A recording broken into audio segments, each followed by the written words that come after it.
अगर एक शब्द में जैन धर्म को समझना हो तो वह शब्द है संपूर्ण। एक शब्द में यदि जैन धर्म को समझना है तो वह संपूर्ण, कुछ भी छूटा नहीं है। क्योंकि जैन धर्म केवल पूजा करना नहीं सिखाता है। जैन धर्म यह बताता है कि जीवन कैसे जीना है। जीवन जीने की यदि कला सीखनी है तो जैन धर्म को समझो। दूसरों के साथ कैसा व्यवहार करना है, क्या आचरण सही है, क्या आचरण गलत है, प्रकृति हर जीव के प्रति हमारा व्यवहार कैसा हो, और जीवन को सार्थक क्या चीजें बना सकती हैं, हमारा जीवन कैसे सार्थक हो सकता है, इस पर विचार करो। यानी जैन धर्म केवल धर्म नहीं है, बल्कि जीवन को समझने और सही तरीके से जीने की एक समग्र दृष्टि है, कंप्रहेंसिव नजरिया है जीवन को समझने का। देवी और सज्जनों, आचार्य श्री विद्यासागर जी महाराज का दर्शन करने का भी मुझे अवसर प्राप्त हुआ है। अभी मुनि जी उसी की चर्चा कर रहे थे मुझसे जब मैं अकेले मिला था उनसे। और आचार्य विद्यासागर जी महाराज का एक बहुत ही प्रसिद्ध महाकाव्य है, आप में से कुछ लोगों ने पढ़ा होगा, मूक माटी। मैंने भी जब पहले देखा मूक माटी, पढ़िए, वह एक बार सभी को पढ़ना चाहिए। एक बार में यदि उससे कुछ ग्राह्य नहीं कर पाते हैं तो फिर पढ़िए, फिर पढ़िए, पढ़ते रहिए जब तक कि उससे जो चीजें आपको ग्रहण करनी है वह अपने जीवन में ग्रहण न कर लें।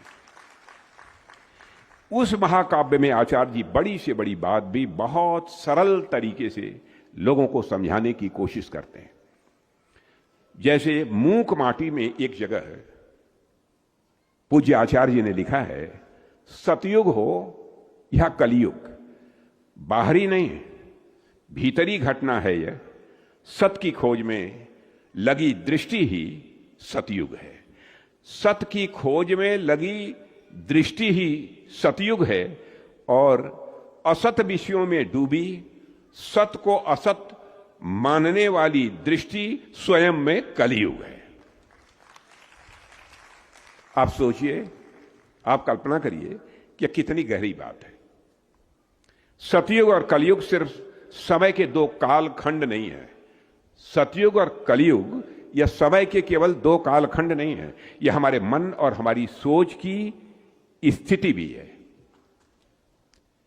अगर हमारे मन में सच्चाई है, हमारे मन में प्रेम है, हमारे मन में करुणा है, हमारे मन में संवेदनशीलता है, तो मित्रों समझ लेना हमारे अंदर सतयुग है। लेकिन अगर हमारे मन में लालच है, हमारे मन में ईर्ष्या है, अहंकार है, तो समझ लेना मन के भीतर ही कलयुग है।